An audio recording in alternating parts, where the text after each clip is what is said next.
Olá, pessoal, tudo bem, turma? Voltando às gravações das colunas digitais do Pasto ao Prato, eu pego um texto que eu considero ainda atual, mas ele é de 8 anos atrás, de 2015, agosto de 2015. E o título dele era Quero produzir touros. Será mesmo? O ingresso de novos produtores na atividade de genética é uma constante. Os motivos são vários: afinidade pelo assunto, curiosidade, alguns por acharem bonito ou até chique. O entusiasmado novo selecionador já fica matutando o adesivo da cabanha e talvez o nome em espanhol, La Cabanha, Criadero Talicosa, El Toro e por aí vai.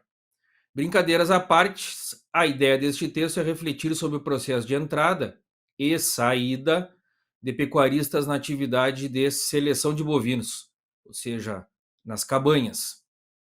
Nos últimos 15 anos, possibilidade de acompanhar os movimentos de ingresso e desistência de diversos criadores no universo da produção de touros, especialmente na raça Angus.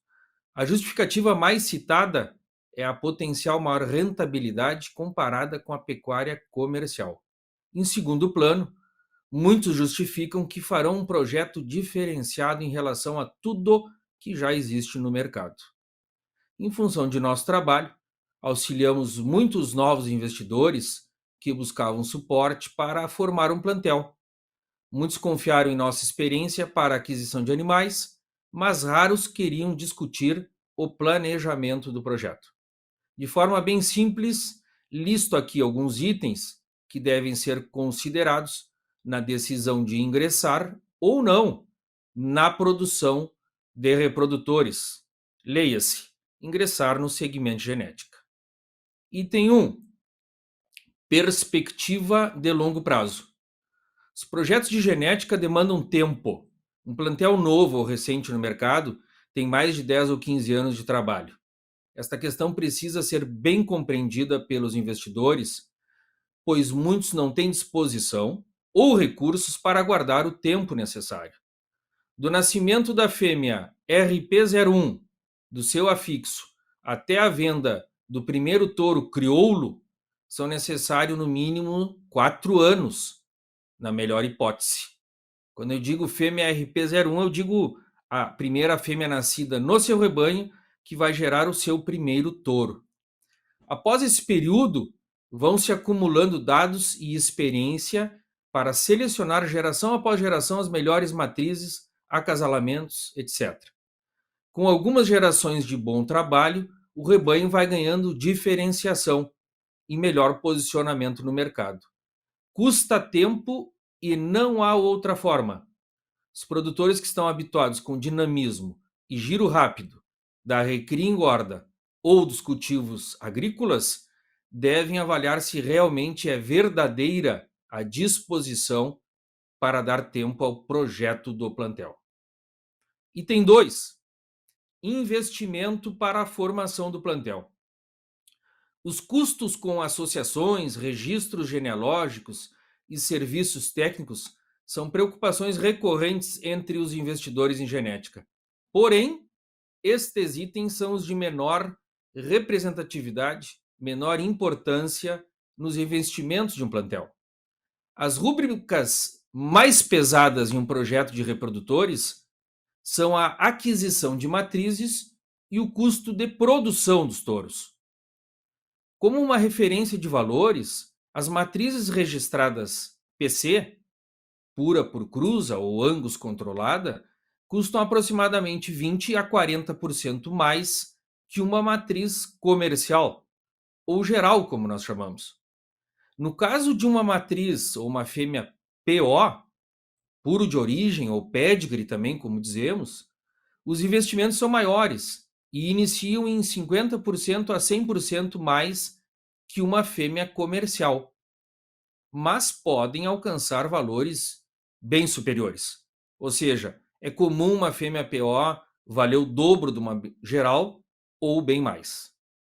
Logo, a formação de um rebanho com 100 matrizes registradas custará 120 a 200 matrizes comerciais E não são poucos os plantéis onde 100 matrizes custaram de 300 a 400 vacas comerciais ou gerais.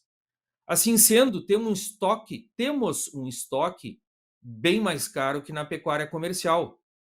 Mas não deve ser visto isso como um problema, pois a ideia é trabalhar com valor agregado. A venda de matrizes e touros com valores superiores ao gado comercial terá de retornar esse investimento. Item 3.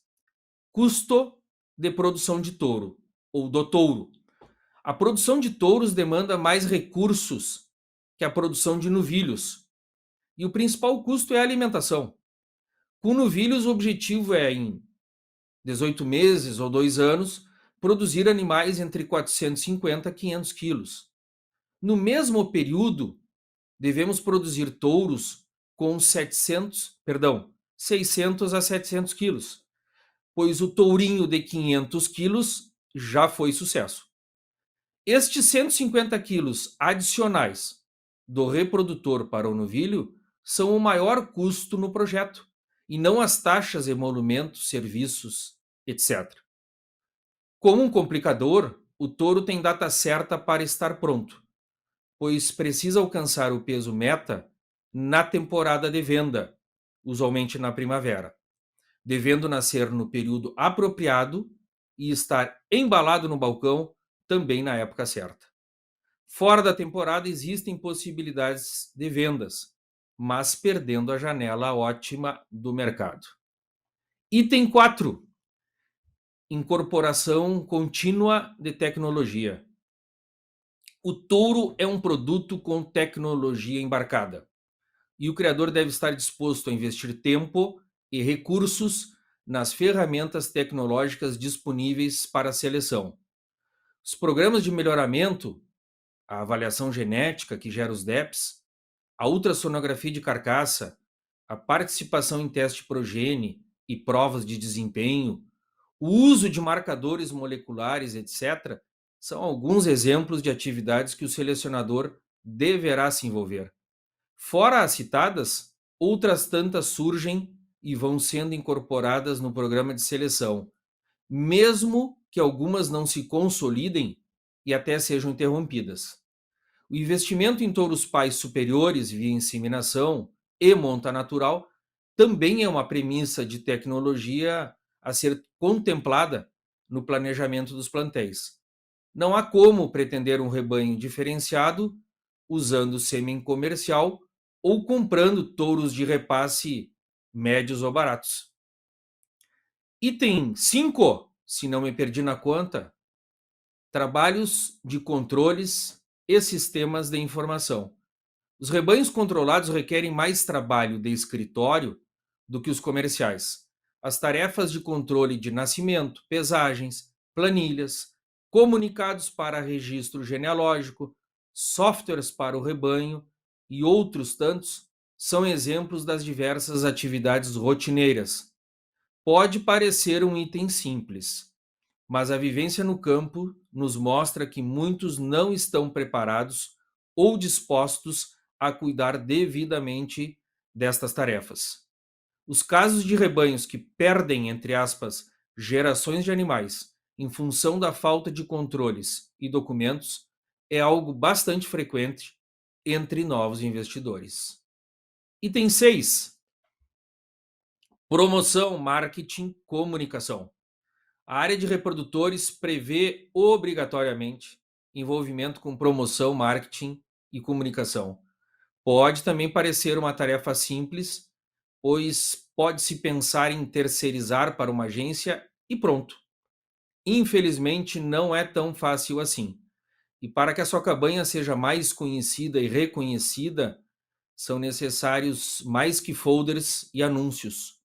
Uma página na internet é tão necessária quanto a placa na frente do campo, mas pouco valerá sem atualização contínua de informações e sem conteúdo verdadeiramente importante para o cliente. Para muitos, as tarefas de promoção da cabanha são prazerosas, mas para outros não.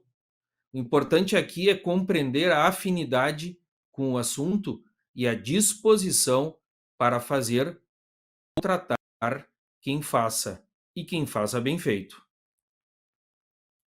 Item 6 ou 7. Relacionamento com os clientes. A venda de reprodutores pressupõe uma relação comercial bem diferente da usual com gado para engorda ou abate. Normalmente a preocupação com o gado geral acaba no carregador do caminhão, mas na venda do reprodutor ela continua. Existem orientações necessárias, mais documentos envolvidos, possíveis problemas pós-venda a serem tratados. Um tema que surgirá invariavelmente será a participação ou promoção de leilões. Este é um assunto tão importante que até merece capítulo à parte. Acompanhei, infelizmente, diversos projetos que adquiriram matrizes, marcaram fêmeas base, fizeram as primeiras avaliações genéticas, mas que não chegaram a produzir e nem a vender os próprios touros. Na maioria das vezes, as causas não foram o mercado ou o clima, mas a desconstrução dos itens abordados até aqui. Dito tudo isso, pode até se concluir que é desanimador ingressar no mercado de reprodutores. Muito trabalho e muita complicação. Esta não é a ideia do texto e de minhas considerações. Sou entusiasta dessa atividade e vejo os itens apresentados aqui como grandes desafios e requisitos que o investidor deve considerar. Se existem mais dúvidas e receios do que a convicção que esta é a atividade a ser investida, não te apura. Dedique tempo para conhecer criadores, fazendas e para ouvir as experiências deles. No mínimo, será suficiente para compreender a complexidade da produção de reprodutores e para valorizar animais diferenciados e bons projetos de seleção. Se a decisão entrar de cabeça e produzir genética de qualidade, vamos arregaçar as mangas e iniciar o trabalho. Existe um grande universo a ser conhecido, muita troca de experiência para ser feita, países a serem visitados, amigos a serem feitos, e ao adormecer, sentir a realização de construir um plantel e um legado para quem talvez seguirá. Esse texto foi publicado na coluna do Pasto ao Prato na edição de agosto de 2015. E o relendo agora, percebo que passado estes 8 anos, segue valendo os itens aqui apresentados, as principais premissas. Naturalmente surgiram novos desafios, né? O touro atualmente é mais pesado na comercialização, existe mais possibilidades de touros para centrais de inseminação e eles são produtos mais complexos. Novas tecnologias passaram a ser rotineiras, como o uso das avaliações genômicas, como o uso de mais e mais tecnologia embarcada no produto touro. E é uma corrida sem fim. O concorrente vai agregar mais quilos e mais tecnologia no produto dele. E aquele que quer produzir e comercializar bem os seus reprodutores terá que também trilhar o seu caminho.